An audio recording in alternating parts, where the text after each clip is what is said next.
All right, nothing better than uploading 2.5 hours after you wanted to because you slept in. Let's talk about the Vancouver Canucks and how everything kind of fits with their salary cap, because when it comes to the free agent signings, the restricted free agent signings, I've always kind of made it very clear that Benning has a good track record with these.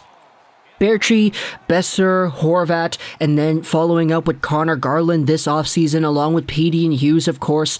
This general manager does really good work with restricted free agents. He's never done one where it kind of feels, oh, they're really overpaying there, aren't they? Like there has been in the past with other players like Marner or Matthews. You could say they deserve it, but the point remains. And then all the other defensemen in the market recently, you had the Heiskanens and the Joneses and the Hamiltons. I know not all these guys are RFAs, but still. The point is, defensemen in the NHL have gotten paid, RFAs in the NHL have gotten paid, and Jim Benning has kind of done a good job when it comes to negotiating these RFA contracts on the Canucks. But it's not just the RFA contracts themselves we're talking about here. It's what happens after. Because the Vancouver Canucks have honestly kind of put the puzzle pieces together in a way that when all these big important players re-sign, there's going to be a lot of freed up money pretty much throughout the lineup. The big thing everybody's talking about is Brock Boeser needing a new contract for next year, not to mention Jack Rathbone also being in that same boat. Oh, we had the entire Pettersson and Hughes negotiations this season. It's going to get even worse because Brock's up next year. Well, Brock's making $5.875 million right now. He signed a 3-year AAV extension a few years ago. But guess what? Could you realistically get Brock Boeser for somewhere in the, $9 million range? Yeah, you'd probably be able to get him for a lot cheaper than $9 million. And the reason I say $9 million is because, well, guess what happens when we have to re-sign Besser? Roberto Luongo's cap recapture penalty, it's gone. That's $3 million right there being added onto the Vancouver Canucks salary cap, and I don't really think I need to hammer down the point why that's a big deal, because this Roberto Luongo thing has been such a thorn in the Canucks' side for so long that, hey, having it not here anymore, it's going to be kind of a blessing in disguise, using that money to be able to keep Brock, not to mention the fact that you still have to sign Rathbone as well, but Rathbone, he'll be ending off his rookie season. I doubt he gets like 40, 45 points, so maybe he doesn't really get too big of a contract, but of course, if he does get a big contract, it means he does well, so who really knows what's going to happen there. But even if you want to say, okay, well, the Luongo recapture penalty is not enough, you still have Brandon Sutter, Tyler Mott, and a few other guys that are expiring as well. Next year's free agency class for the Vancouver Canucks is pretty much just Brock and Rathbone if you don't want to include the other guys that are depth pieces that could probably re-sign for a similar amount of money, like the Motts, the Sutters, the Baileys, the Highmores, and then you could say Juolevi as well. Next offseason, though, a lot less busy compared to this offseason. Yaroslav Halak is also expiring too next season, and he's 36 years old. If he decided to retire after this season, it wouldn't surprise me, but Halak, at the end of the day, in my opinion, is a good NHL caliber goaltender. If Mikey DiPietro is up and ready to go, then we'll see if he's able to take over the reins of the backup position full-time in Vancouver next year. But either way, Halak's making 1.5 this season. I doubt he would go out there and get a significantly higher amount next season. So for the Vancouver Canucks and the Brock Boeser thing, I don't really think there's too much to worry about when it comes to next season. Now, on to the season after that. This is kind of where things get a little bit fishy because you no longer are dealing with RFAs, you're dealing with UFAs. Guess who is expiring in 2023-2024?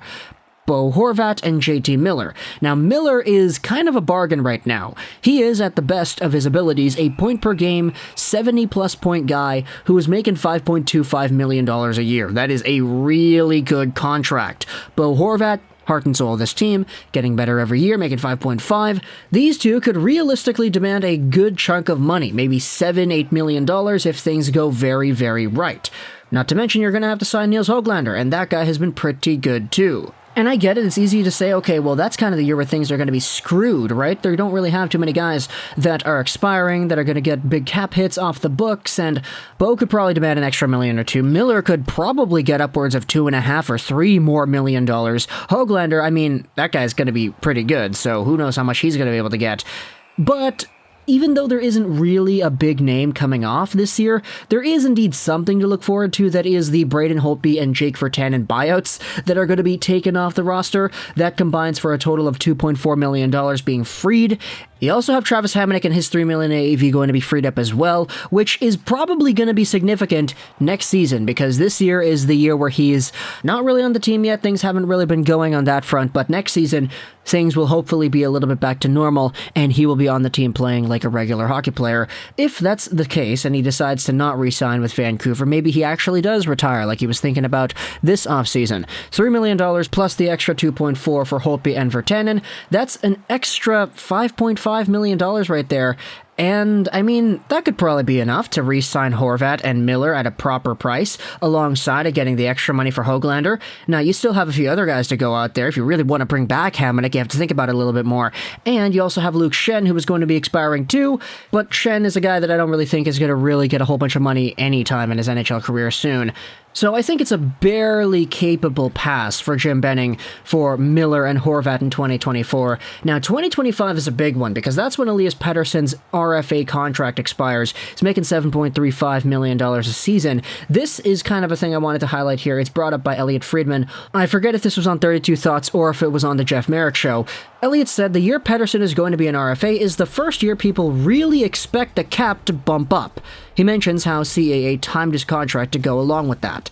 And so, for Elias Pettersson, you could see that when his contract does expire, you do have a few other names that are coming off the books as well. Dickinson, 2.6, Tanner Pearson, 3.25, and, I mean, a lot of these guys are going to get re-signed as well, so it's not like you can take a look and say, okay, well, Dickinson is gone and Pearson is gone, we can add an extra $5 million. It's not like that. However, there is another big name that's probably not going to get that same amount of money coming off the books as well. Guess what? Tyler Myers, $6 million. So if you combine everything together for Pettersson when his contract negotiations are going to kick back up again, I mean, the cap is going to be up, you have some extra money from Pearson and Dickinson, some of that might be able to be used for Petey, and then you also have Tyler Myers and his behemoth contract coming off the books as well. I'd say there would be more than enough fodder to argue that this could be done properly. Assuming, of course, you don't add any players that are super expensive and all that, yada yada yada. It's kind of the same for every other year. Now, as you go further into the Vancouver Canucks and their timeline, you see some other guys over here. Tucker Poolman expires after Elias Pettersson, but he's the only one in the Vancouver Canucks payroll that expires in 2025-2026. The next season, you have Connor Garland, who expires in 2026-2027, and, I mean, Thatcher Demko also expires then, so we'll see where exactly the Canucks go with that, depending on how good Demko is going to be. And then the bigger one is, indeed, Quinn Hughes. Quinn Hughes expires at the end of the 2026-2027 season, making $7.85. Well, guess who else does as well?